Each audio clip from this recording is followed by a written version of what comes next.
Bilateral atau unilateral?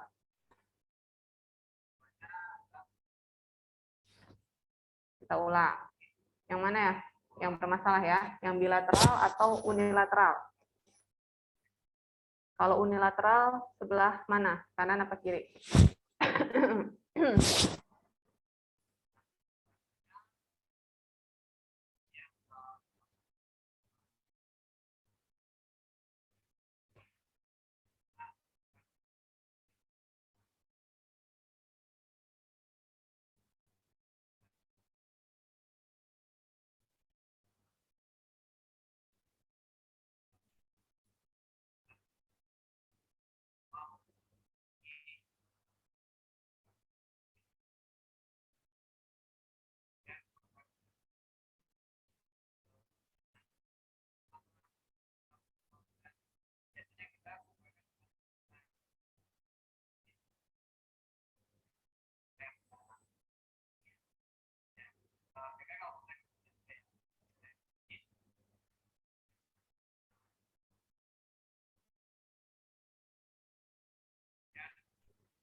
Oke, jadi masalahnya di mana?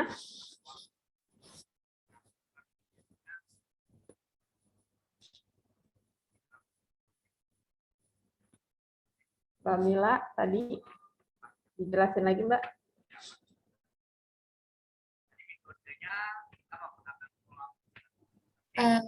Ya Bu, izin. Kalau menurut saya, fase di training itu ada apa namanya initial contact, habis itu mid stand gitu-gitu. Nah, kalau yang saya lihat dari video ini itu, dia itu di bagian fase mid stand itu dia melewati fase itu. Jadi menurut saya itu Bu. Nggak melewati fase mid stand. Pada kaki yang mana? Dua-duanya atau salah satu?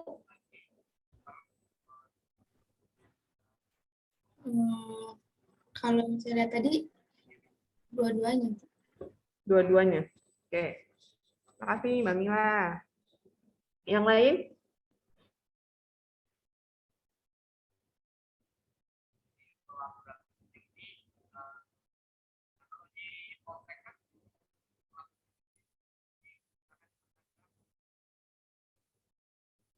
Yang lain gimana?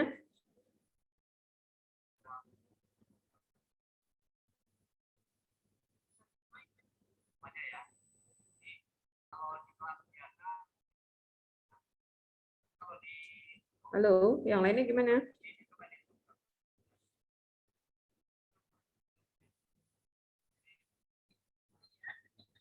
Teman-teman yang lainnya, menurut kalian gimana? Coba yang dari cowoknya suaranya mana nih? Salah satu.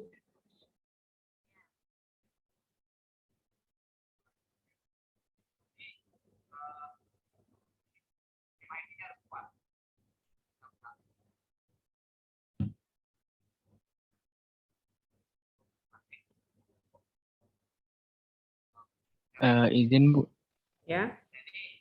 menurut saya di mid stance tapi yang kiri aja Bu. Di sebelah kiri. Kenapa? Iya, Alasannya?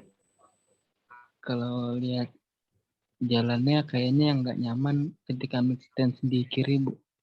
Mid swing Bu maksudnya. Mid swing. Bukan mid stand ya. Tadi kan Mila bilangnya mid stand. Ini mid swing. Apa yang hilang di fase mid swingnya?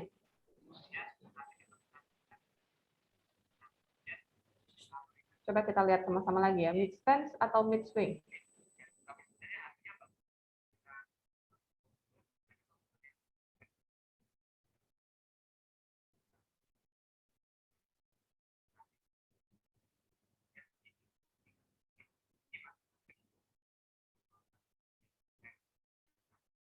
Mid stance atau mid swing? Ini ulang lagi dari awal.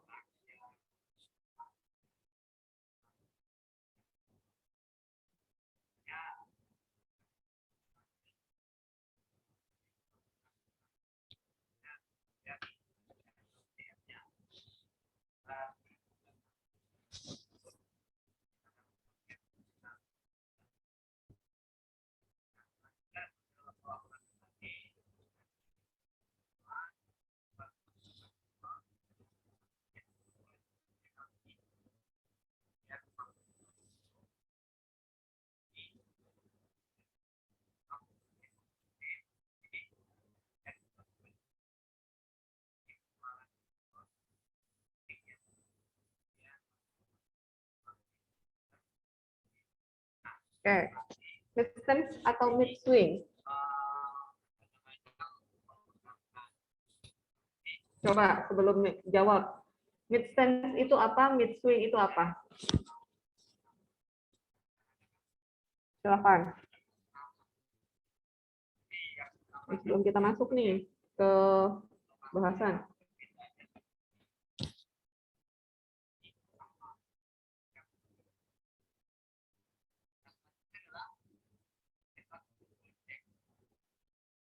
Nih, Bu, izin jawab, Bu. Kalau mid stand itu ketika posisi si kakinya ada di menumpuk di tengah-tengah, tepat di tengah gitu, Bu. Kalau mid swing, ketika si kakinya ini sedang mengayun dan menuju sama tepat di tengah, tapi dia mengayun gitu. Oke, jadi kalau pada kondisi yang barusan, yang bermasalah mid stance atau mid swing?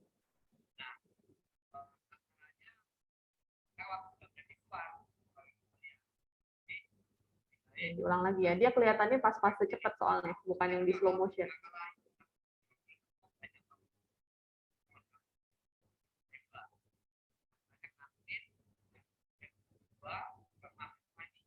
Ketika dia sedang grounded atau ketika dia swing. Ulang lagi.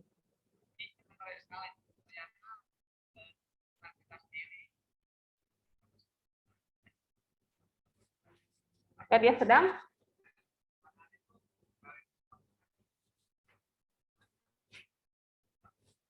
apa?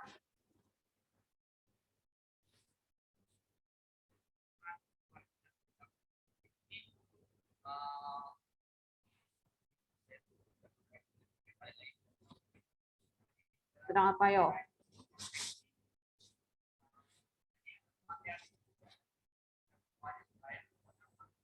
Kalau kalian tahu patologinya, udah tahu masalahnya, kita bisa masuk nih ke get training. Apa? Fase apa tadi yang bermasalah jadinya? Mid stance atau mid swing? Salah satunya betul itu.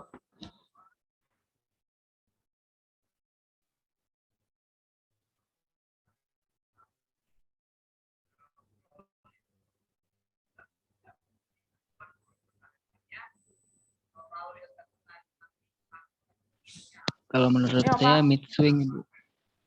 Mid swing. Alasannya apa, Mas? Ya, ketika kakinya mid swing itu terlihatnya kayak dia nggak nyaman gitu. Nyaman tuh nggak nyaman gimana nih? Apanya yang mengalami gangguan di sana?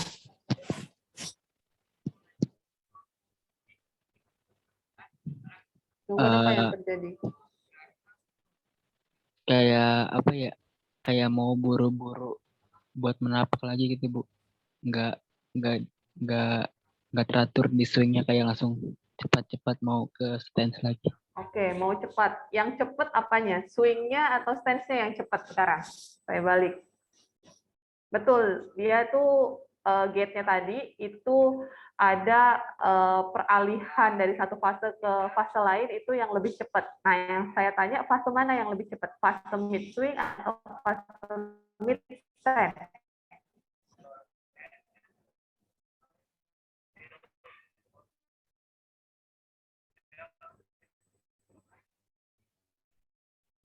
Yang lebih cepat tadi. Mid swing ke akhir swing sama ke stance gitu, Bu. Jadi yang cepat kalau kata Mas Zaid itu fase mid swing-nya. Gitu? Iya, Bu. Gitu, Mas? Oke. Yang Iya, Bu. lainnya? Suaranya mana nih yang lainnya? Menurut yang lain gimana? Izin Ibu. Ya, mohon maaf Bu, sebelumnya saya off cam karena sinyal. Kalau menurut saya itu seperti yang dibilang sama Mas Jai tadi Bu, permasalahannya itu dia terlalu cepat di satu tahap, tapi menurut saya yang cepat itu di bagian mid stance sama terminal stance, Bu. Jadi ketika dia mau ke bagian terminal stance, jarak antara mid stance sama terminal stance-nya terlalu cepat. Oke, kita pahami lagi. Saya putar lagi ulang ya. Diperhatikan baik-baik. Yang bermasalah yang mana?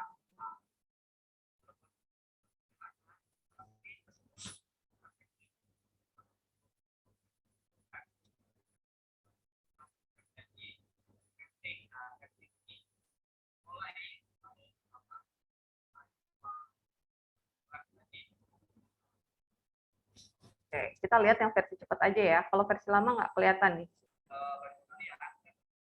Ini kelihatan banget soalnya.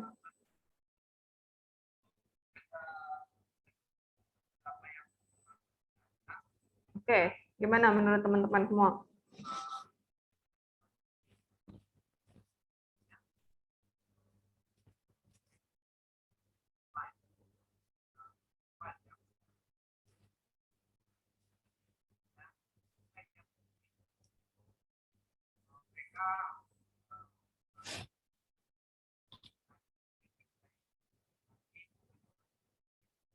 Oke, ini jadi PR nih kalau ada yang bisa. Tapi tadi dari Mila, dari Zaid, dari Fajriana terakhir itu udah benar. Ada yang benar di sana. Ya, jadi yang jelas masalah yang tadi adalah PR ya nanti ya. Nanti linknya saya share di sini, coba dianalisis yang masalah yang mana. Jadi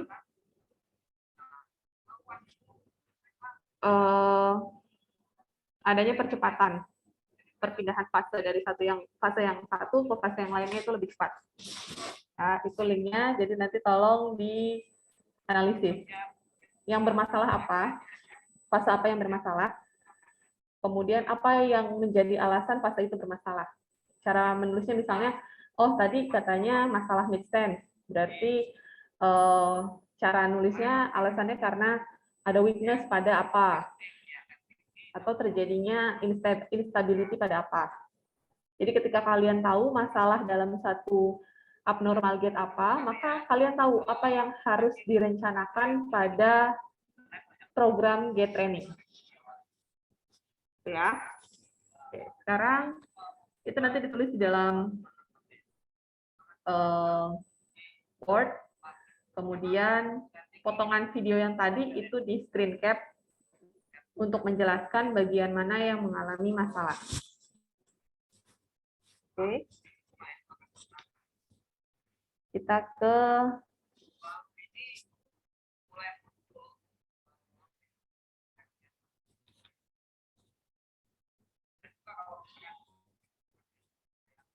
get training.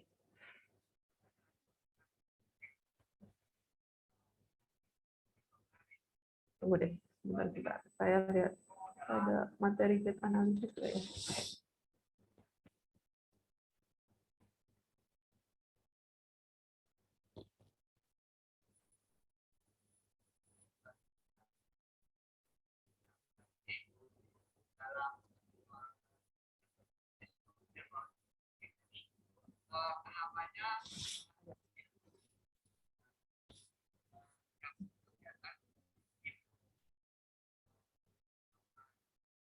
Oke, kita balik lagi. Sekarang saya tanya lagi deh sebelum masuk get training. Get analysis. Fase normal gate itu terbagi menjadi berapa?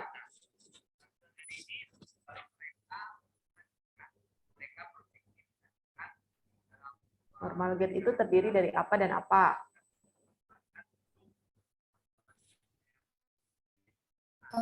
Menjawab, Bu. Ya, silakan, Mila. Menjadi dua, yaitu dan pas.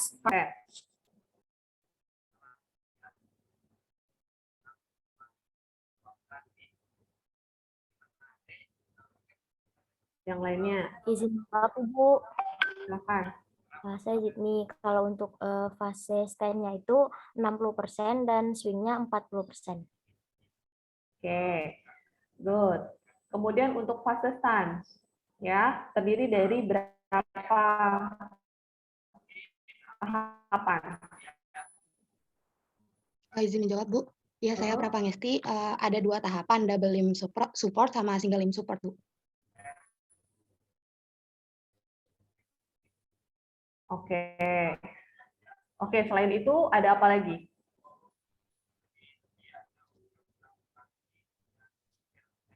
Fase stance terbagi menjadi berapa fase lagi? 5 fase bukan, Bu? Apa aja? Ada initial contact, loading response, mid stand, terminal stand, sama pre-swing. Oke. Iya, Jadi apa lagi tadi? Pertama initial, contact, terus loading response, mid stand, Hmm, terminal stand, hmm. sama pre-swing. Oke. Kemudian kalau untuk yang swing fasenya terdiri dari berapa? Izin menjawab, Bu. Ada 3, Bu. Apa aja? Ada initial swing, mid swing, sama terminal swing. Oke, good. Saya anggap sudah paham ya terkait swing. Sekarang saya tanya lagi.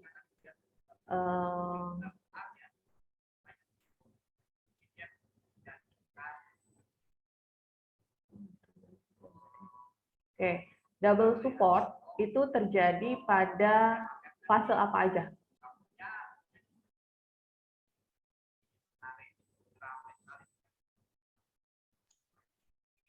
Izin menjawab, Bu. Kalau menurut saya di double support ini terjadi di initial contact sama di pre-swing, Bu. Oke, betul, bisa.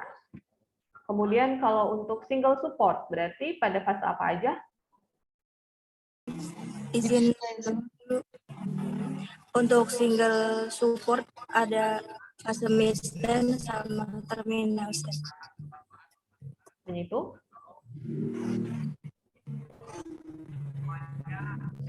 Apa nih? Hanya itu aja? Dan satu lagi itu double support yang kedua Ibu ada press Enggak, swing. saya tanya single. Single supportnya itu terjadi pada fase apa aja? Single supportnya pada mid stand dan terminal stand. Hanya itu aja? Ya, Ibu. Izin bantu menambahkan, Bu. Ya, silakan. Untuk single support itu ada loading response, mid stand, terminal stand, terus di swing fasenya itu ada initial swing, mid swing, sama terminal swing, Bu. Oke, good. Bagus ya. Saya anggap kalian udah paham ya secara keseluruhan tentang normal gate. Oke, sekarang kalau saya tanya pada kondisi heel strike atau initial contact pada fase stance, otot apa yang bekerja secara Izin, Bu. ya? Jadi di heel strike ya, Bu. Ya, heel strike. Otot-otot extensor knee sama otot dorsofleksi ankle, Bu. Tibialis anterior, quadriceps. Oke, betul, Zaid. Sekarang kalau saya tanya, masih pada fase stance, otot-otot yang dominan berkontraksi pada kondisi heel off. Heel off itu berarti terminal ya, terminal stance.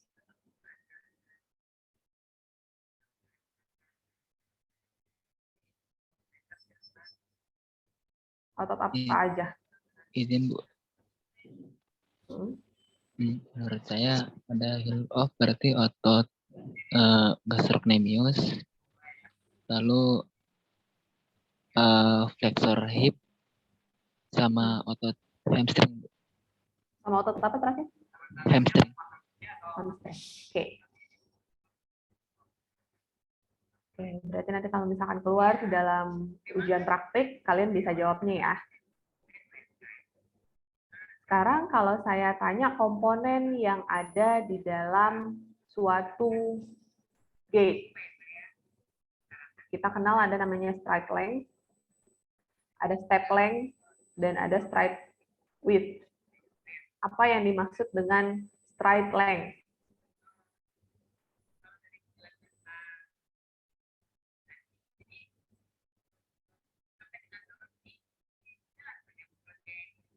Dari bahasa Inggris itu ya, kalau diartikan ke bahasa Indonesia, apa artinya stride length?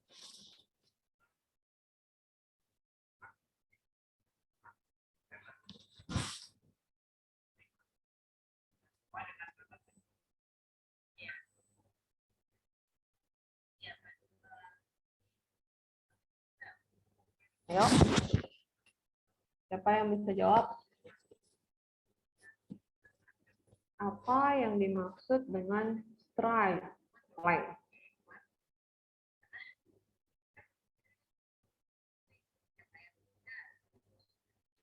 Izin jawab. Ya, silakan Mas.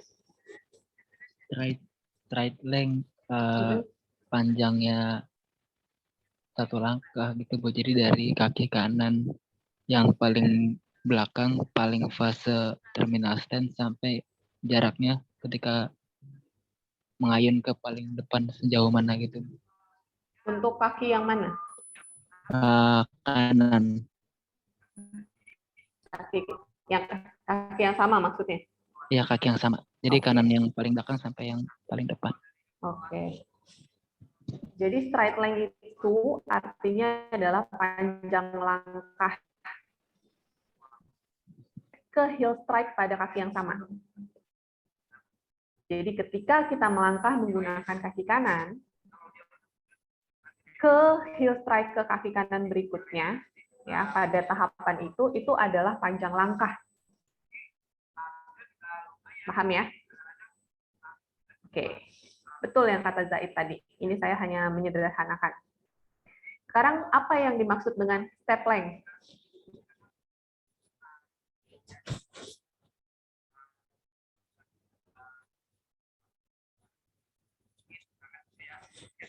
Apa yo? Step length apa?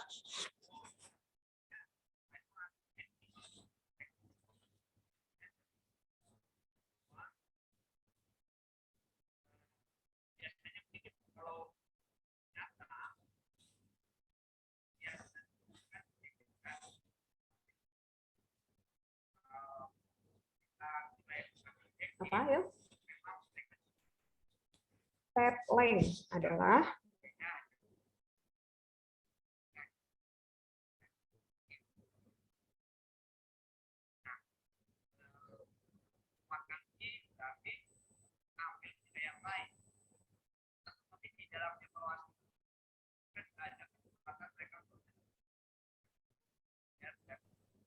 Menjawab Bu. ya, silakan. Ya, step length itu ini Bu, jarak yang ditempuh dalam satu kaki itu Bu. Jarak yang ditempuh dalam Satu kaki itu. satu kaki. Oke, kaki yang mana? Yang sama, yang beda?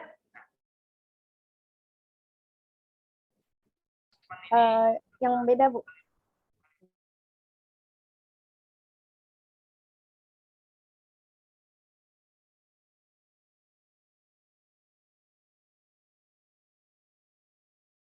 Yang satu ke heel strike yang kaki yang lainnya.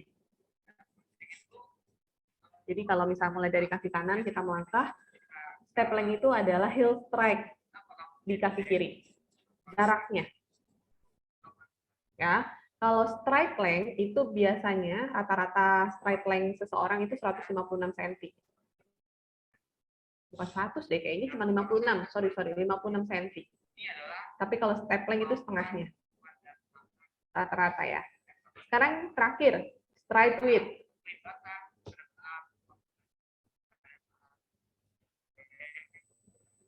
Apa itu stride width?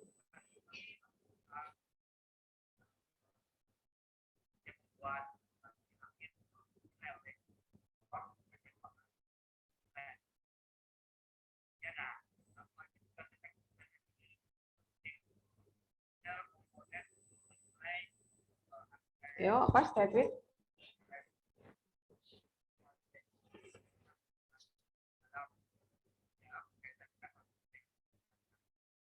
Kalau straight length adalah panjang langkah, kalau straight width berarti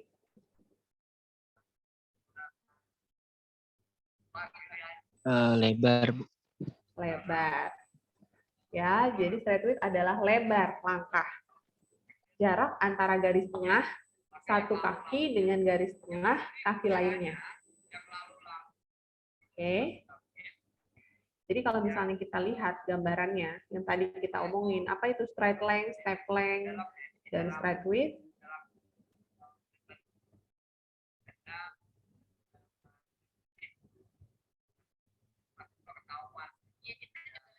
Oke, ini. Ini ya. Straight length itu heel strike, mulai dari heel strike yang satu ke heel strike yang berikutnya pada kaki yang sama.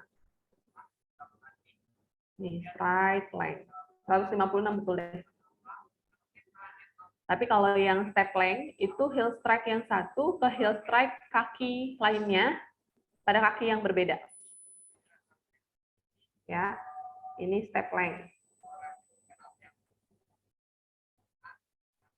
Step width ini jarak antara garis tengah kaki yang satu ke garis tengah kaki yang lainnya pada satu step length.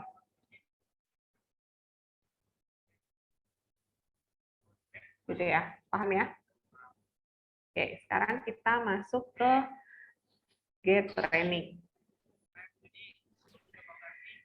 Nah, kita tadi udah sedikit review tentang gait analysis itu apa. Kemudian nanti akan ada basic konsep dari gait training. Kemudian nanti ada practical exercise pada kelas praktikum. Jadi exercise secara umum tadi udah dibahas pada pertemuan 10 ya tentang WBE dan McKenzie exercise. Bedanya aktivitas fisik dengan exercise atau latihan. Exercise atau latihan atau olahraga itu adalah suatu gerakan terstruktur dan terprogram yang memiliki dosis dan goal. Ya, jadi kalau misalkan dibahas secara narasi bahwa exercise itu function of movement where coordinated movement is a skill that can be taught. Jadi seluruh gerakan yang menggunakan atau melibatkan kemampuan dan bisa untuk dilatih atau diajarkan kembali. Apa aja yang terlibat di dalam suatu exercise itu adalah seluruh sistem muskuloskeletal, baik sistem muskulusnya maupun sistem skeletonnya.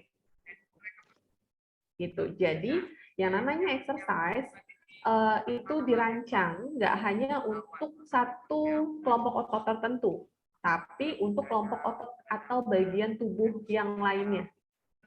Walaupun dalam pelaksanaannya kita pernah mengenal yang namanya latihan itu untuk penguatan atau membentuk shaping otot abdominal.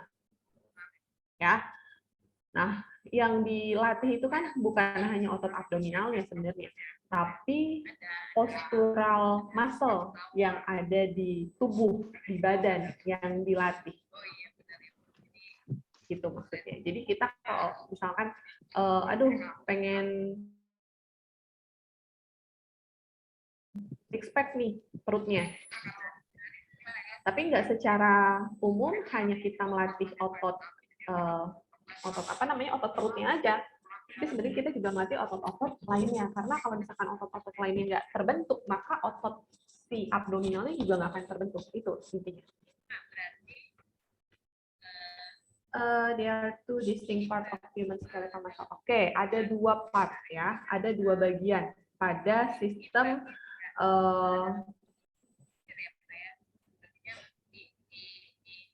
muskuloskeletal. Nah, sistem tersebut namanya ada yang kontraktil, ada yang namanya viskoelastik non-kontraktil. Kontraktil itu adalah sistem muskulus yang terdiri dari susunan-susunan miofibril yang di dalamnya terdapat aktin dan miosin. Karena aktin dan yang terdapat di dalam satu serabut otot dan itu berfungsi untuk pergerakan kontraksi dan relaksasi, makanya disebut kontraktil elemen. Gitu. Nah, komponen yang lain namanya viskoelastik non-kontraktil komponen. Itu melibatkan hubungan persendian antara satu sendi dan sendi yang lain, di mana antara sendi tersebut terdapat suatu cairan yang membatasinya dan tidak terdapat jaringan kontraktil di dalamnya. Katakanlah pada femur dan tibia di lutut. Nah, di tengahnya itu ada sinovial, cairan sinovial. Gitu. Makanya itu dinamakan viskoelastik non-kontraktil komponen. Apa yang membedakan antara komponen kontraktil dan komponen non-kontraktil? Oke, dari segi definisi, kontraktil itu adalah suatu jaringan yang memiliki kemampuan kontraksi dan relaksasi. Sedangkan untuk non-kontraktil kebalikannya. Berarti dia nggak memiliki kemampuan untuk komponen kontraktil dan non-kontraktil pada usia lanjut. Pada usia lanjut, kontraktil, komponen kontraktil pada usia lansia itu persentasenya rendah. Sedangkan non-kontraktilnya tinggi pada usia lansia.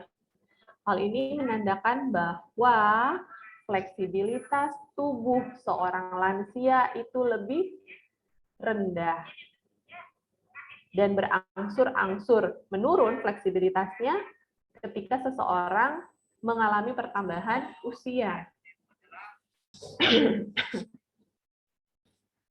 Nah, kontraktil elemen itu nggak bisa sembuh dengan sempurna ketika terjadi suatu cedera. Berbeda dengan non-kontraktil. Yang termasuk kontraktil itu adalah muscle belly, musculotendinous junction, the body of the tendon, dan tenoperiosteal. Sedangkan non-kontraktil itu termasuk joint kapsul, ligamen, saraf, kemudian bursa dan kartilago. Ya.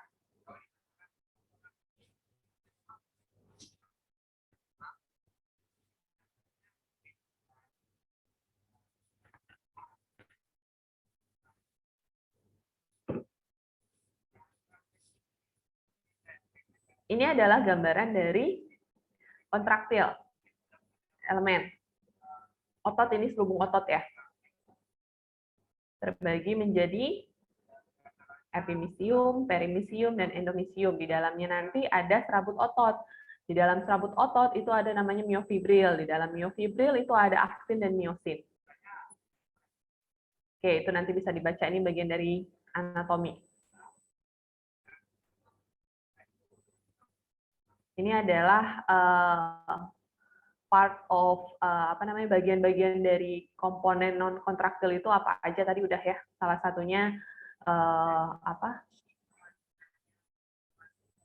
joint kapsul, kemudian ada cartilage, bursa.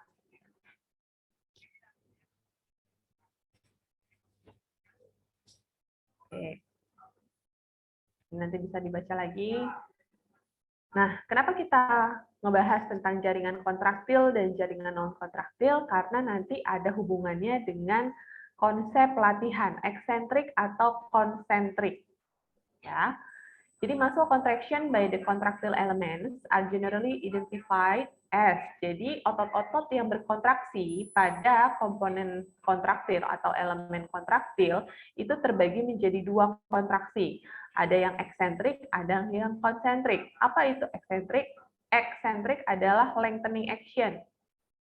Ketika diberikan resistive force pada otot. Ya, jadi dia lengthening. Eksentrik itu pemanjangan. Respon pemanjangan ketika diberikan force, bukan resistive itu tahanan. Berbeda dengan konsentrik adalah a shortening action, pemendekan dari muskular, dari otot ketika diberikan resistive force. Paham ya? Oke. Kontraktil komponen itu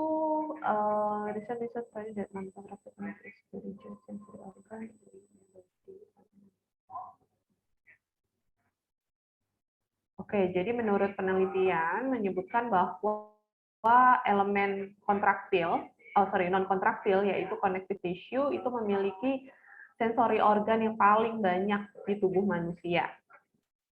Ya, sensori organ ini tujuannya adalah untuk merekam gerakan. Jadi manusia ini selain memiliki memori di sistem saraf pusat di otak, kita juga punya memori di bagian-bagian tubuh lainnya. Makanya ketika seseorang katakanlah ada anak nih lagi mau dikasih surprise, matanya ditutup, ya, terus ditarik-tarikan biasanya sama temennya, ayo ke sini, gitu kan. Si anak tersebut itu udah tahu bagaimana cara bergerak. Ya, cara bergerak dia tahu, bukan berarti ketika visualnya itu hilang, menurun kemampuannya gara-gara ditutup matanya, kemudian dia nggak bisa melakukan pergerakan. Enggak. Dia punya memori jangka panjang yang disimpan di otak, dan dia punya memori gerak. Otot pun punya memori. Gitu. Nah, pada kondisi-kondisi tertentu, katakanlah seseorang mengalami gangguan patologi pada sistem sarafnya. Kemudian dampaknya akhirnya mengalami abnormal gait. Nah, memori-memori tersebut yang akan dimunculkan kembali, yang akan dilatih kembali melalui suatu metode gait training. Gitu. Jadi rekomendasinya di sini dibilang pada jurnal tersebut bahwa if the system is not properly balanced, jadi ketika struktur tubuh atau sistem tubuh manusia itu tidak berada pada kondisi yang seimbang, kemudian arsitektur atau susunan sel-sel tubuh itu akan berganti, akan berubah. Ya, pada kondisi yang tadi katakanlah yang multiple sclerosis gait, dia ada masalah pada kondisi pola jalannya. Ya. Nah, hal itu menjadi suatu kekurangan di dalam tubuhnya. Tapi ada komponen yang lain yang mengambil tempat lebih tinggi untuk menutupi kelemahan si badan atau si orang tersebut. Gitu ya. Terus dikatakan lagi bahwa continuous traces from repetitive movement pattern.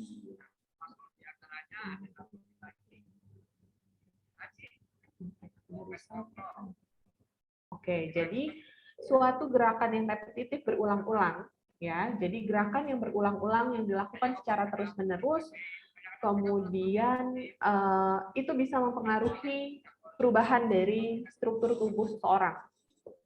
Ya, has a significant impact on the result the client experiences from an exercise program. Jadi perlu adanya suatu pengulangan yang dilakukan terus-menerus secara berkala untuk bisa mencapai suatu gait normalnya. Nah, sekarang apa sih yang dimaksud dengan gait training? Gait training itu adalah suatu teknik untuk meningkatkan kemampuan berdiri dan berjalan dari seseorang. Ya, jadi untuk memulai suatu konsep gait training, kita harus tahu dulu yang namanya normal gait. Ya, normal gait itu apa tadi? Makanya kita ada bahas, ada stance, ada dua fase stance dan fase swing. Masing-masing fase terdiri dari 60% fase stance, 40% fase swing, di mana di dalam masing-masing fase tersebut memiliki beberapa fase lainnya. Ya, untuk fase stance ada 5, untuk fase swing ada 3. Kemudian di dalamnya lagi ada 2 komponen, double support dan single support. Nah, kemudian di dalam masing-masing fase tersebut, di setiap gerakannya itu ada kontribusi dari masing-masing ototnya. Nah, hal ini yang harus kita pahami betul untuk bisa memberikan latihan gait training. Setelah kita paham dengan yang namanya normal gait, kita pahami lagi dengan abnormal gait. Abnormal gait itu apa aja? Ada banyak abnormal gait yang terjadi akibat dari suatu patologi penyakit. Yang namanya stroke ada patologinya sendiri. Kemudian yang namanya Parkinson ada patologinya sendiri untuk gaitnya, abnormal gaitnya. Kemudian pada kondisi kelemahan pada otot glutes ada lagi abnormal gaitnya. Nah, yang perlu dipelajari adalah abnormal gait yang terjadi pada masing-masing patologi tersebut itu harus dicari tahu masalahnya muncul abnormal gait karena apa. Apakah benar karena masalah di sistem muskuloskeletalnya atau karena masalah di sistem saraf pusatnya? Katakanlah pada anak dengan CP, cerebral palsy diplegia, katakanlah gitu ya.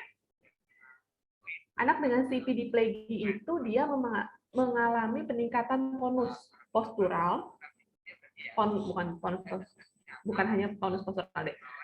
Kita bilang tonus ototnya akan tinggi, lebih tinggi pada area ekstremitas bawah dibanding ekstremitas atas.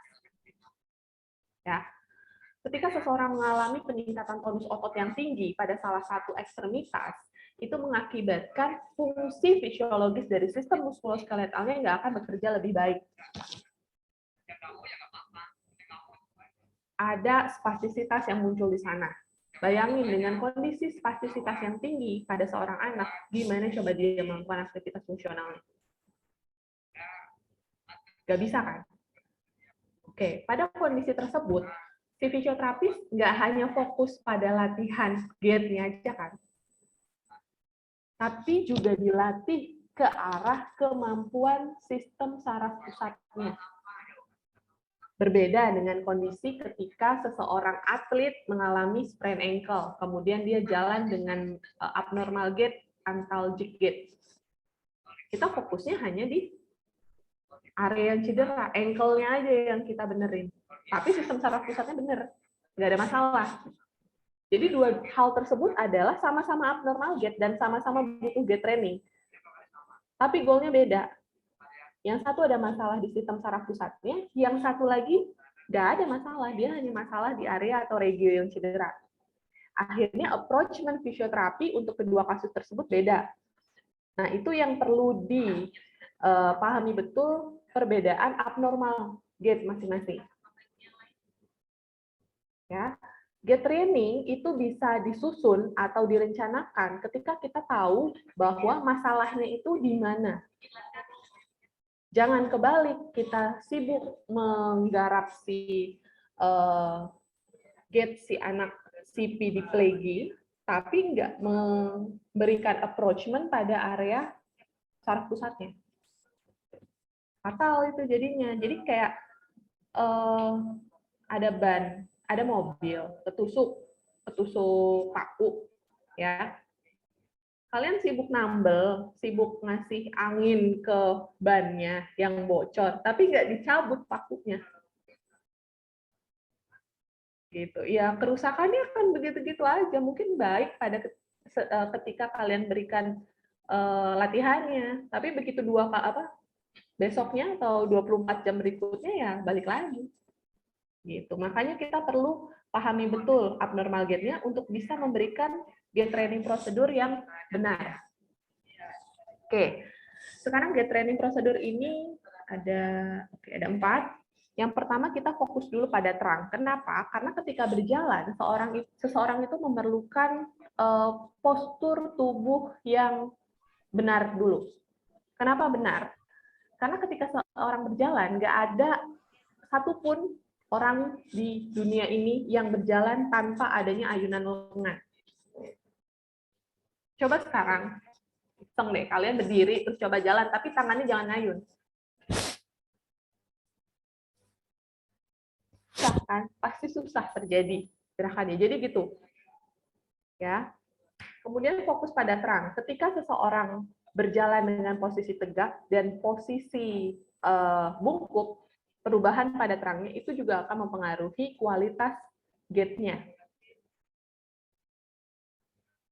Oke. Itu yang pertama. Yang kedua adalah aproksimasi melalui pelvic selama stance. Apa yang dimaksud dengan aproksimasi? Aproksimasi adalah suatu gerakan ke arah ground untuk meningkatkan atau menstimulus kemampuan propriosepsi dan taktil seseorang. Jadi ternyata untuk berjalan atau untuk melatih gait seseorang, kita perlu menstimulus kemampuan taktil dan propriosepsinya.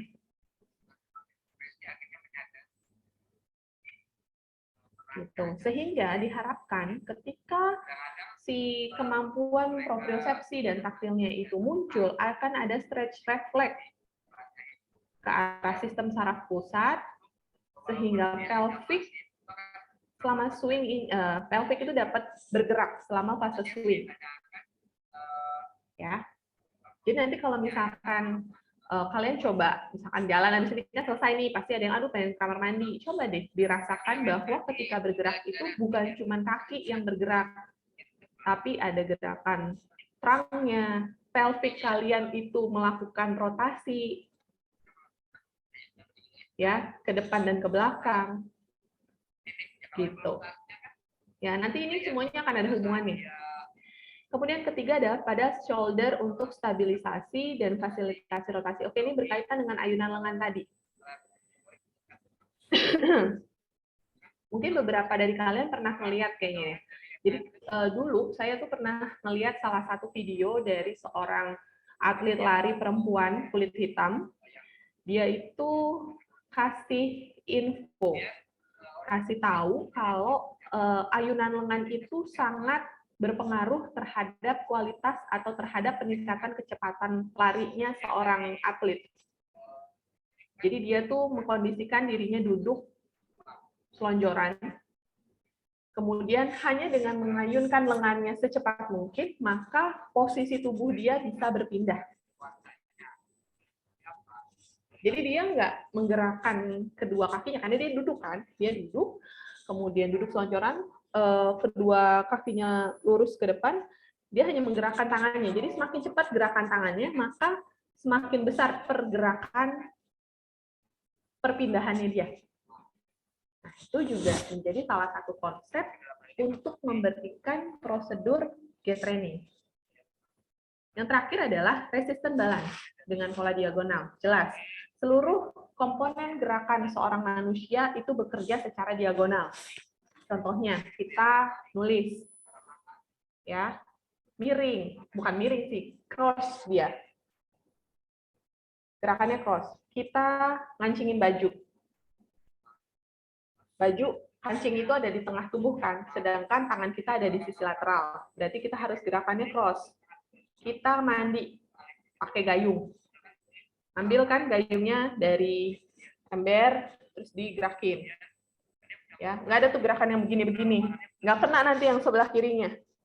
Ya, gitu juga dengan shower. Misalnya, oh pakai shower di rumah, gitu kan? Oke, mungkin beda kalau showernya digantung ya. Kalau showernya dipegang begini, kalau cuman lurus aja ya sebelahnya nggak kena, gitu. Sama juga konsepnya dengan makan, pakai sendok, pakai tangan juga sama. Kita makan nggak begini kan? Ini ambil makanan terus kita begini, nggak kan? Tapi kita ngambilnya begini, terus gerakin gini. Gerakannya cross juga. Jadi seluruh gerakan yang terjadi di dalam tubuh manusia itu sifatnya diagonal. Yang memerlukan tahanan untuk bisa punya power di otot. Ini gait cycle with stance control joint system. Oke. Ini gambaran tadi ya, stand fase dan swing fase, otot apa aja yang bekerja, nanti bisa dilihat di sini, tapi dilihat dari sistem nih join-nya. Jadi kalau misalnya kalian mau nyari bukan materi sih, gambar tentang normal gait di Google misalnya, itu biasanya nanti akan dikasih gambar tuh, kalian mau ngelihat dari konsep ankle-nya, knee-nya, pelvic-nya, atau hip-nya. Kalau ini gambaran dari knee-nya. Ya. Nah, oleh karena itu kita balik lagi ke sini. Ketika kita memberikan suatu gate training, jangan lupa untuk berikan latihan pada terangnya dulu. Terangnya harus memiliki alignment yang pas, yang tepat. Duduk dulu, pasiennya mampu bukan standing, sitting balance-nya harus bagus. Ketika sitting balance-nya bagus, maka untuk standing balance-nya kemungkinan kualitasnya akan bagus juga. Ketika dia bisa mempertahankan sitting balance-nya, kemudian kita approach, kita naikkan lagi latihannya ke arah berdiri. Di arah berdiri, ini bisa dilatih gerakan pelviknya. Pelvic 3D. Kalau pada anak-anak namanya 3D pelvic ya. Kita menggerakkan pelviknya ke arah anterior, posterior, lateral, rotasi. Gitu. Sehingga dengan harapan ketika kita melatih pelviknya, ini akan terjadi stress reflex yang dikirim dari pelvic ke sistem saraf pusat untuk balik lagi ke pelvic, supaya si pelvic ini punya memori, gini loh caranya bergerak ketika lagi berjalan. Coba nanti iseng deh, peragain. Jalan tapi pelvic kalian nggak boleh bergerak. Nggak bisa, pasti lucu jadinya. Gitu ya. Terakhir habis gitu aproksimasi. Aproksimasi ini jadi selain dilakukan 3D pelvic tadi, itu dikasih tap ke arah ground. Jadi tap di pelvic ke arah bawah untuk membangkitkan atau menstimulus si propriosepsi dan taktilnya.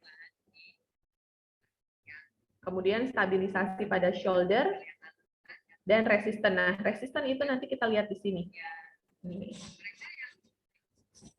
Jadi muscle strength requirements. Jadi otot-otot apa aja yang butuh dikuatkan pada latihan gate training. Yang pertama ada hip dan knee extensor. Apa yang termasuk otot apa aja yang termasuk di dalam hip extensor? Silakan. Ayo teman-teman. Jadi kita tahu nih kita harus nguatin otot apa?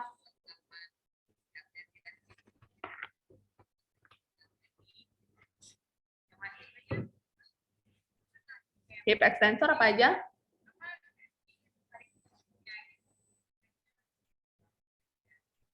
Selain glutes maximus.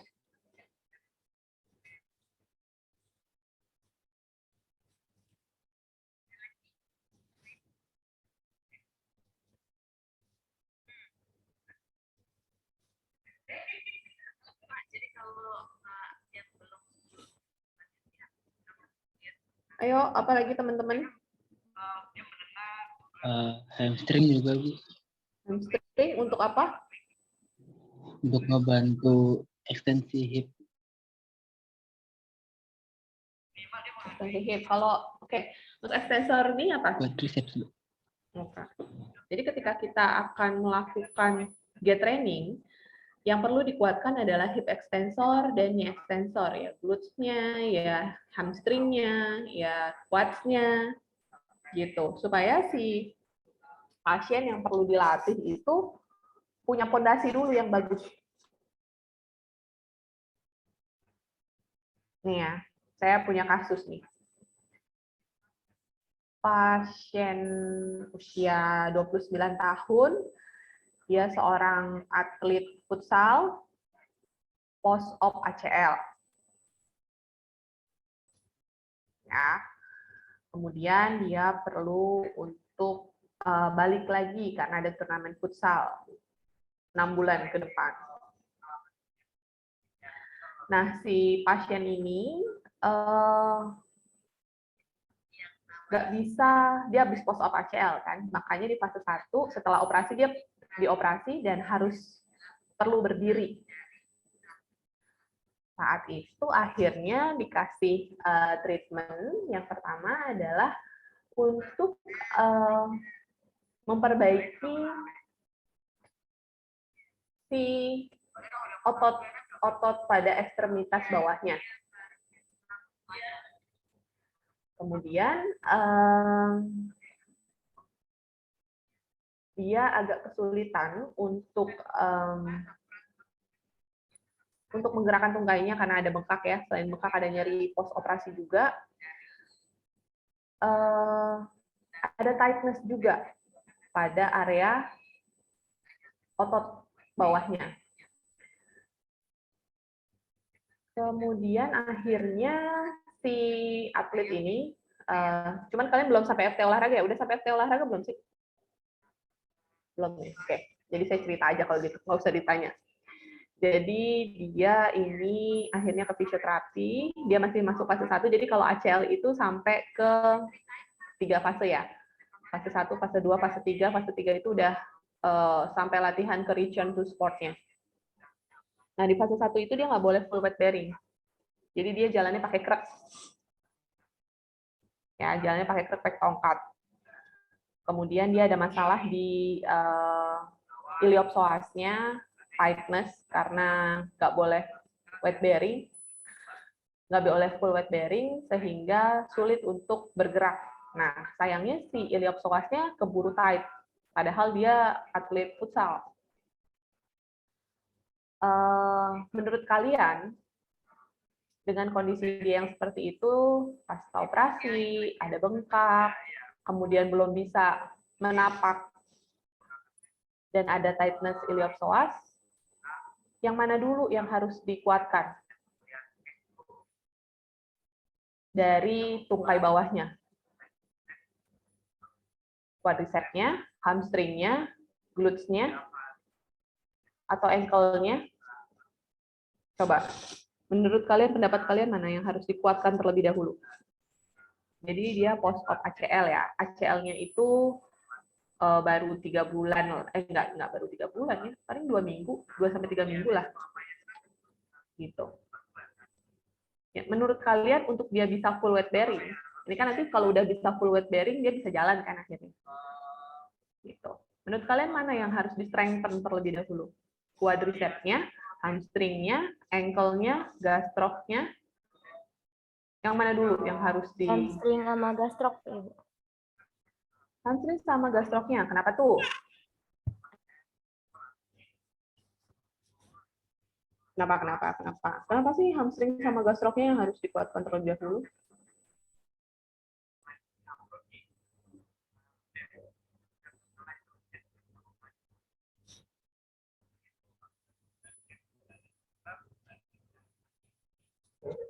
Atau teman-teman yang lain, silahkan. Ada pendapat lain? Silahkan. Apa tuh menurut kalian? Yang mana yang harus dikuatkan terlebih dahulu? Saya ulangin lagi ya. Dia post-op ACL 3 minggu. Terus habis itu kondisinya masih bengkak kakinya. Ada perbedaan antropometri tungkai kanan dan tungkai kiri. Karena bengkaknya tadi, terus abis itu masih ada nyeri bekas operasi, dia belum bisa,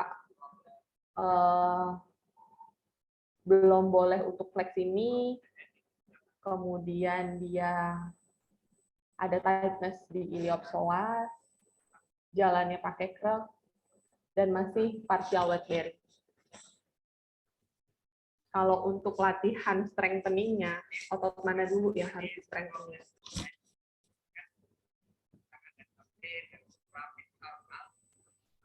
Iliopsoas ya. Siapa? Iliopsoas dulu. Kalau iliopsoasnya tight. Kalau di strength nanti tambah tight. Kalau tightness itu solusinya di stretch atau di lengthening. Oke. Nah, kalau yang di strengthen harusnya otot yang mana dulu nih? Otot hamstring. Otot hamstring. Kenapa otot hamstringnya yang harus di strength terlebih dulu?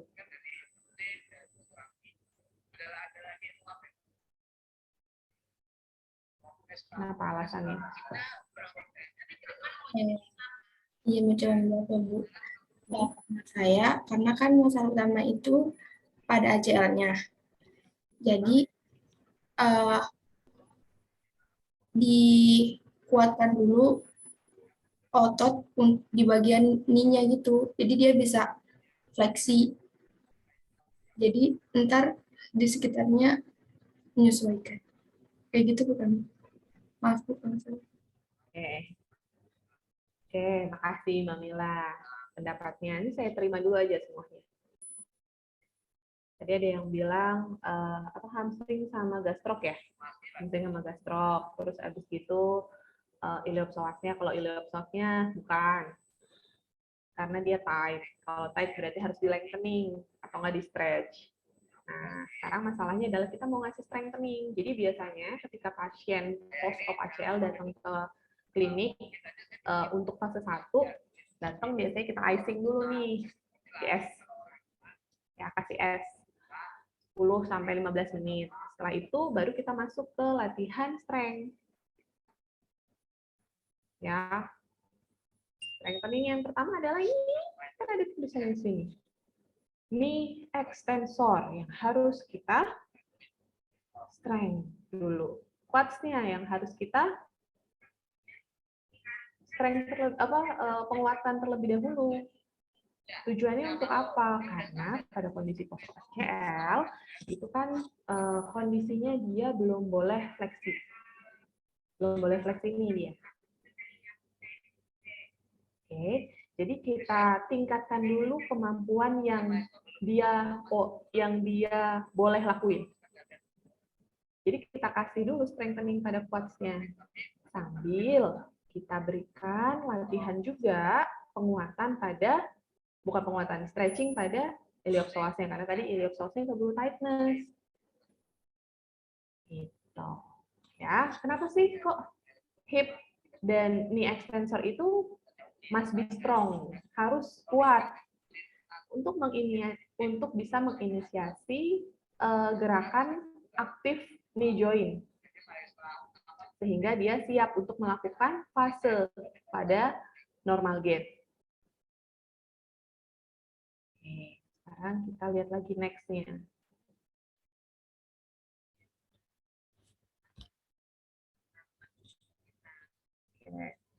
Selain itu, setelah sampai di akhir, oke, ini swing fase ya, active hip or knee flexor function.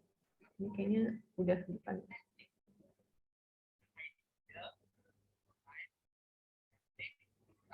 Oke, jadi intinya seperti itu ya. Untuk bisa memahami suatu gait training, kita harus tahu betul abnormal gait-nya itu masalahnya di mana. Nah, sehingga kita bisa tahu nih perencanaannya, perencanaan untuk gait trainingnya. Akan seperti apa dan bagaimana. Oke, sekarang ada yang mau ditanyain apa belum? Sebelum kita akhiri kelas dan ada penugasan ya. Penugasannya ketik di Word.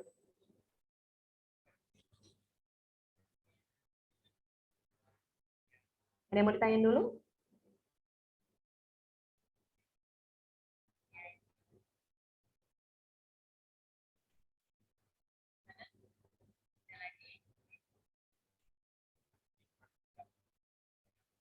Ibu mau Ya, ada yang mau ditanyain? Boleh, silakan. izin bertanya, berarti untuk latihan gate-nya ini disesuaikan dengan gate stance itu atau gimana ya, Bu? Makasih. Gimana, Mas? Boleh diulangi? Untuk latihan gate training ini berarti kita hanya perlu menyesuaikan dengan stance gate fase yang normal aja ya, Bu? Iya, betul. Gini. Jadi gini, ketika kita akan merencanakan memberikan suatu latihan gait training, yang perlu kita lakukan adalah ketahui dulu masalahnya di mana. Ya, kalau misalnya pada kondisi yang paling umum deh, antalgic gait, akibat kesleo ankle nih, ya. Biasanya kan antalgic gait. Nah, kondisinya di situ apa yang hilang? Kalau antalgic gait apa yang hilang? Ayo. Ini umum soalnya. Setiap orang pasti pernah mengalaminya. Kita bahas dulu sama-sama. Antalgic gait itu fase apa yang hilang? Pada Mid-stand gate. ya, Bu. Apa? Mid-stand. Mid-stand. Mid-stand. Dan inisial stance. Inisial apa? Stance. Initial stance, ya betul. Jadi fase initial stance yang hilang ya. Si heel strike-nya dia nggak ada. Heel strike itu gerakannya seperti apa? Apanya yang menyentuh tanah terlebih dahulu?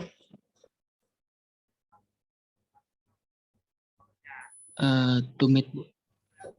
Ketika tumit menyentuh tanah terlebih dahulu, maka apa yang terjadi pada ankle-nya? Gerakan apa yang terjadi pada ankle-nya pada fase initial stance? Kemudian Bu, kalau normal ankle-nya dorsofleksi. Oke, berarti dorsofleksi kan? Dorsofleksi itu ototnya apa yang bekerja? Bisa tibialis anterior, Bu. Tibialis anterior sama? Ada nggak? Tibialis anterior. Oke, tibialis anterior. Pada kondisi antalgic gait, dia nggak ada tuh initial stance-nya. Heel strike-nya hilang. Terjadi percepatan kan? Antara si terminal swing ke mid stance. Maka dari itu, apa yang bisa kita kerjakan pada gait training procedure?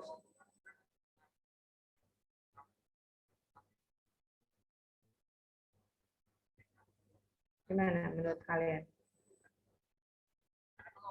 Oke, saya ulangi lagi ya. Seseorang mengalami sprain ankle. Dia jalannya antalgic gait. Nah, pada kondisi antalgic gait itu, dia kehilangan fase initial stance. Kalau kita bandingkan ke normal gait, fase stance itu atau initial stance itu komponennya adalah adanya si heel strike atau dorsofleksi ankle. Dorsofleksi ankle ini membutuhkan kerja tibialis anterior, musculus tibialis anterior. Nah, sekarang kalian, diet nih misalnya, mau memberikan latihan gait training pada si pasien tersebut. Maka perlu apa?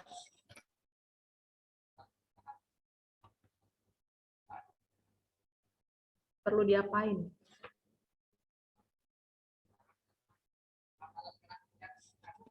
Maka perlu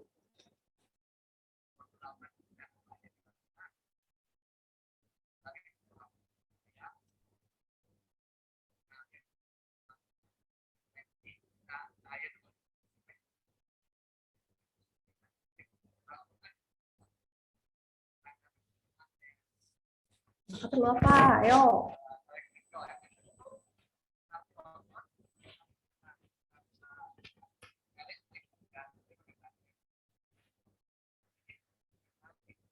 Maka perlu dilatih tibialis anteriornya. Ya nggak? Supaya bisa dorsifleksi. Kita lihat dulu, dia nggak bisa dorsifleksinya itu karena apa? Apa karena nyerinya?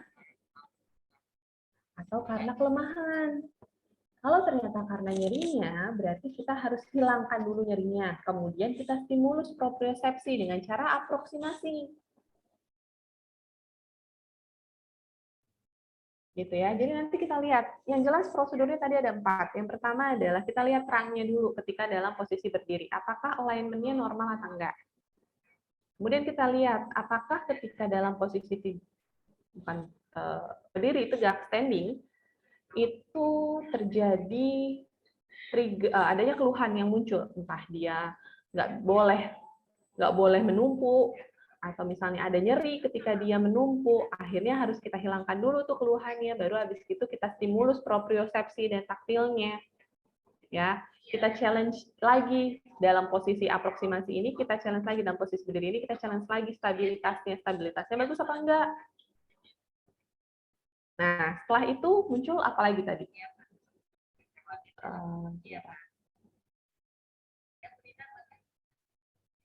Lupa. Oh, shoulder dan stabilitasnya.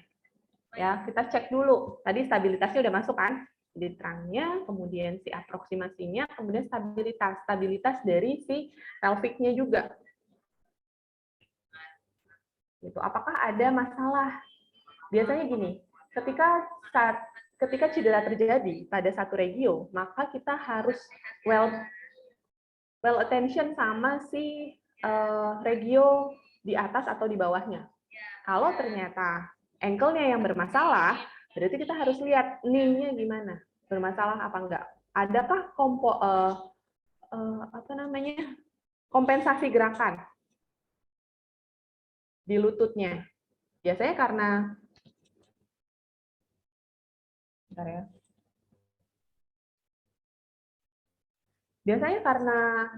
ankle-nya cedera, lututnya mengambil kerjaannya si ankle nih untuk mengkompensasi berat badan. Kalau nggak kita aware, lututnya bisa jadi sakit juga.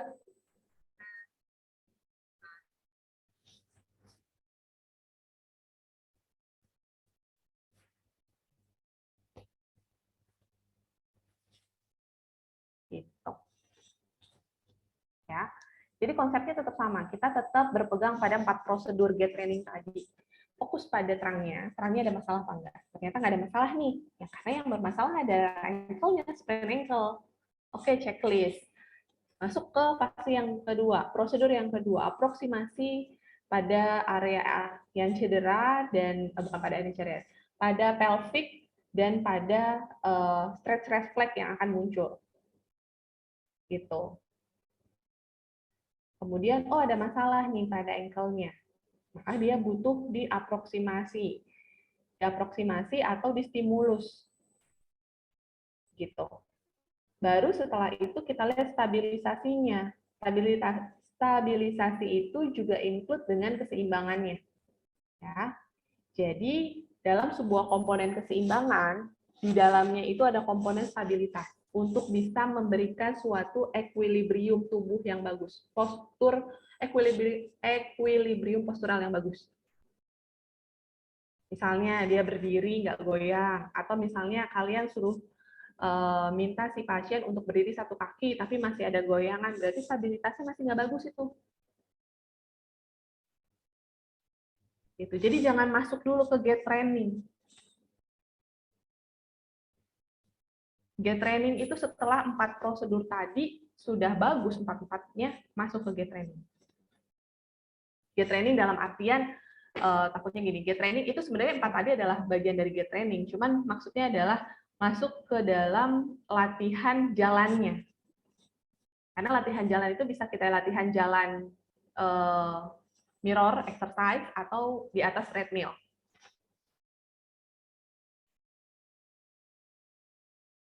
Gitu ya. Maksud saya ke situ, arah ke latihan pola jalannya. Pola jalan yang benar. Latihan pola jalan, bukan. Jadi gait training itu adalah 4 tadi sebenarnya. Lihat terangnya dulu, kemudian lihat si stabilitas dan keseimbangannya, kemudian otot-otot yang perlu dikuatkan apa aja. Gitu, itu konsep dari gait training. Nah, akan beda lagi. Sekarang tadi yang kasusnya antalgic gait. Sekarang kasusnya pada kondisi yang memang masalah di sistem saraf pusatnya. Kita balik lagi ke anak yang CP tadi. CP diplegia. Ya. Anak ini CP diplegia, usianya 5 tahun. Kemudian dia sudah mampu untuk berdiri, tapi belum bisa berjalan. Ya, berdiri pun harus dibantu dengan support, dengan full support. Kondisi anak tersebut, dia memiliki tonus postural yang tinggi pada area ekstremitas bawahnya. Ada spastisitasnya itu 2 di lutut.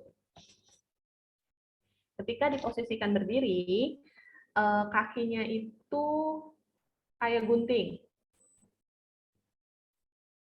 Ya, jadi si lututnya itu rapat. Tapi tungkai bawahnya, tungkai atas itu dari lutut ke atas ya, dari lutut ke hip. Tungkai bawahnya itu membuka gini, kemudian rapat di lutut, kemudian tungkai atasnya itu rapat lagi. Nah, kalau pada kondisi seperti itu, apa yang harus kita kerjakan? Nah, ini saya cerita aja dulu deh. Nanti sambil kita tebak-tebakan lagi. Pada kondisi tersebut, anak tersebut kan masalahnya di sistem saraf pusat. Ketika kita akan memegang kondisi anak dengan gangguan sistem saraf pusat dan dia sudah mampu mencapai aktivitas fungsional yang lebih tinggi dalam artian bahwa dia sudah siap buat berjalan, maka kita lakukan latihan berjalan. Caranya gimana? Caranya, apakah dia bisa berdiri? Pertama itu yang harus kita lihat. Apakah dia bisa berdiri atau enggak? Berdirinya dibantu atau enggak? Kalau ternyata berdirinya masih dibantu, full support, apalagi get trainingnya kita tunda dulu. Jangan ngasih orang latihan yang dari kemampuan maksimalnya aja dia belum bisa. Pada kondisi yang tadi, kita buat si anak kontra dengan gerakan dia saat lagi spastis. Anak-anak spastis diplegia kan cenderung extension ya. Biasanya extension. Maka kita harus rilis semua tubuhnya ke arah fleksi. Kita stretching ankle-nya, kita stretching gastroknya, gastrok tendon Achillesnya, kita stretching gastroknya, kemudian kita stretch juga si quadsnya, iliopsoasnya kita stretch. Ketika semuanya sudah ke stretch, maka kita posisikan ke arah fleksi. Gimana ya cara memfleksikan anak dengan tipis spastis? Posisikan dia duduk bersila dengan kedua tangan menumpu di depan. Paham ya? Posisi duduk bersila, kedua tangannya dia ke depan, lurus sikunya. Itu udah posisi yang menunjang untuk inhibisi. Inhibisi adalah suatu latihan untuk mengurangi spastisitas yang muncul. Oke. Nah, pada posisi itu baru kita mau latih apa? Posturnya kita lihat, pada posisi tersebut posturnya bagus apa enggak. Kita masuk ke gait training yang pertama nih. Ternyata posturnya masih belum bagus, kita benerin dulu posturnya. Yang mana yang harus digarap? Apakah dia ada skoliosis atau enggak? Kalau misalkan enggak ada, apakah terjadi peningkatan, bukan peningkatan spasm otot atau enggak? Kita stretch dulu otot-otot di batang tubuh, di badan. Sambil diposisikan duduk di atas kursi dengan menumpuk. Biasanya ketika kita memicu pergerakan batang tubuh untuk lebih alignment atau berada pada kondisi tegak, itu pada kondisi atau aktivitas yang memang tidak bersandar. Tapi dengan kedua kakinya menumpu di ground, di tanah. Kedua tangannya berpegangan di samping kursi, tapi sikunya tetap lurus. Kebayang ya gerakannya kayak gimana? Duduk di kursi tanpa sandaran, kedua kakinya menumpu di lantai, tangannya ada di samping tungkai atas si anak tersebut berpegangan. Baru setelah itu kita lakukan latihan ke berdiri pelan-pelan. Kita fasilitasi dulu ke berdiri sampai akhirnya dia bisa berdiri. Kalau dia udah bisa sampai berdiri, baru kita pelviknya mainkan. Di posisi berdiri atau ketika sedang melatih gerakan dari posisi duduk di kursi ke posisi berdiri, itu sebenarnya kita juga lagi melatih salah satu latihan pelvic rotasi atau 3D pelvic. Jadi pelviknya kita gerakan ke arah anterior dan ke arah posterior. Salah satu gerakan yang bisa, salah satu aktivitas untuk melakukan gerakan tersebut itu dari duduk ke berdiri. Itu kalau anaknya kecil, kalau anaknya besar nanti, makanya ini butuh meet up gitu. Kita perlu tatap muka untuk bisa menjelaskan dan nggak cuman imaginary doang. Jadi setelah berdiri, baru kita respon si pelviknya untuk bisa rotasi sehingga memunculkan stretch reflex. Ketika stretch reflex ini muncul, ada dorongan dari ekstremitas untuk bergerak maju ke depan. Cikal bakal si anak tersebut bisa berjalan nantinya. Jadi kita putar si pelviknya kanan kiri depan belakang.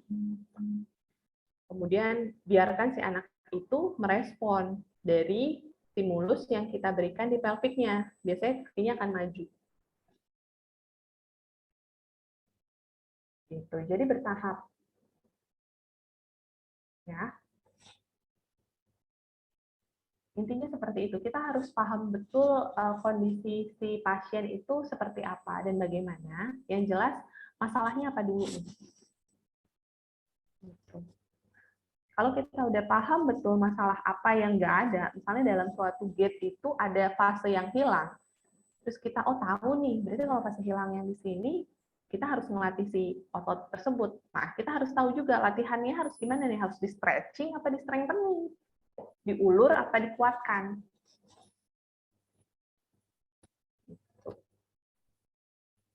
Oke, sampai sini ada lagi yang mau ditanyakan?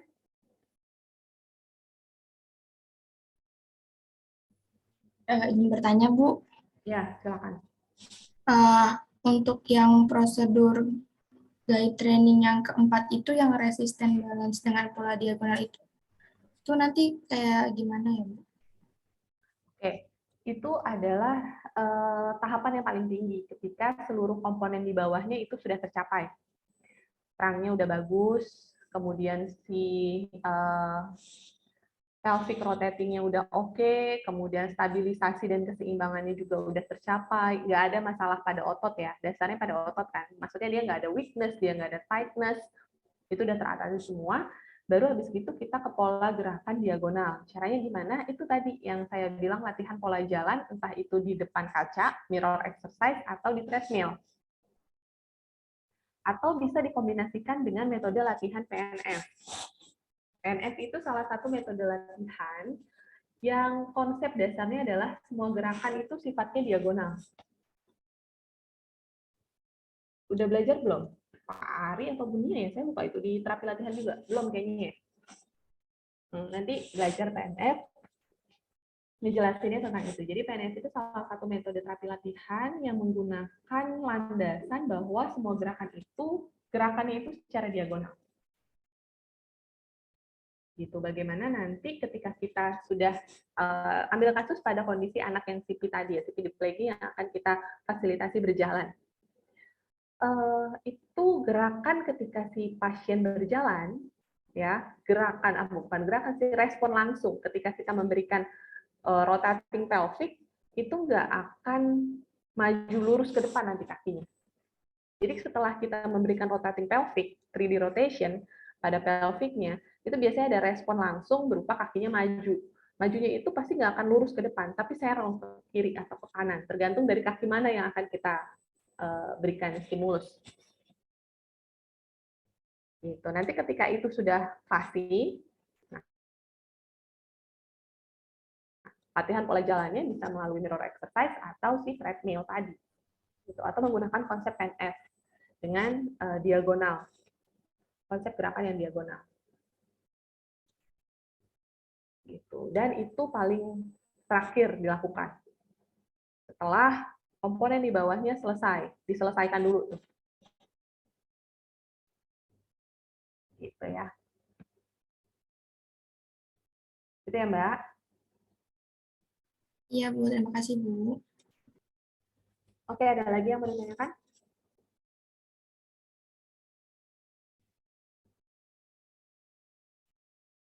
Kalau nggak ada,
Jadi kalau yang tadi itu kan tentang multiple sclerosis gate. Yang atas ya. Sekarang ini adalah hemiplegic gate. Nanti ini yang kalian analisis ya.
Roman.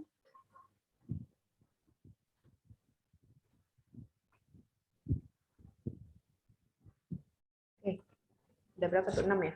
1, 2, 3, 4, 5, 6. Oke, ada 6 gate yang perlu dianalisis. Jadi nanti kalian lihat gerakannya, apa yang bermasalah yang pertama, kemudian masalahnya di otot apa, kemudian latihan apa yang perlu dilakukan, stretching atau strengthening.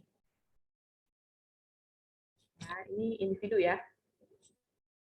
Kemudian nanti di video tadi dipotong di screen capture untuk kasih tahu bahwa pada gerakan atau pada gate ini yang bermasalah atau yang hilang pada fase mid stance misalnya.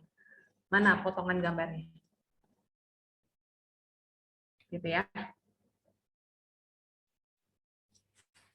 Oke, ini hari apa? Hari Rabu. Ya, minggu depan ya. Rabu minggu depan.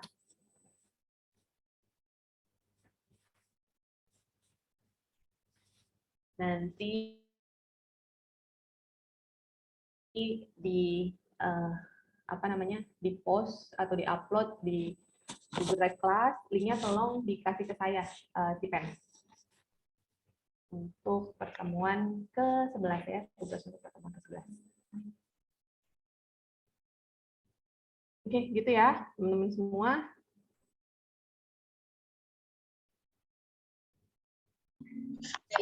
Ada yang mau ditanyain?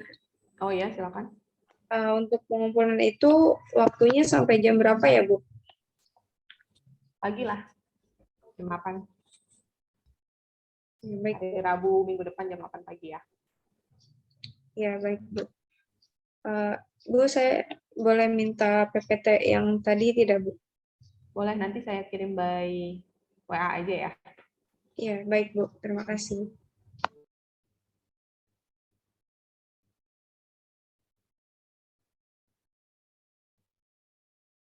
Oke, kalau gitu kita cukupkan pertemuan pada hari ini, berarti pertemuan 10 dan 11 sudah selesai ya. Untuk materi saya di terapi latihan kayaknya udah semua, jadi nanti kita ketemu pada kelas praktikum. Oke. Tolong nanti dihubungi aja kapan kelas praktikumnya. Kemudian, oh ya, karena mau masuk bulan Ramadan, ya, di minggu ini sepertinya. Jadi saya atas nama pribadi mohon maaf untuk segala hilaf salah baik kata maupun sikap. Semoga kita semua bisa menjalankan ibadah puasa dengan lancar, tanpa mengurangi aktivitas-aktivitas yang memang tetap harus berjalan. Jadi tetap semangat puasanya, tetap lancar ibadahnya, kemudian sukses juga untuk perkuliahannya. Ya, selamat puasa bagi yang menjalankan. Sampai bertemu di kelas praktikum nanti. Tolong nanti saya dihubungi. Kemudian tugasnya nanti saya tunggu minggu depan ya. Oke, terima kasih semuanya sudah gabung di kelas saya pada pagi ya. Dari pagi tadi sampai di sore hari ini. Selamat beristirahat. Wabillahi taufiq wal hidayah. Assalamualaikum warahmatullahi wabarakatuh. Waalaikumsalam warahmatullahi wabarakatuh. Terima kasih, Bu.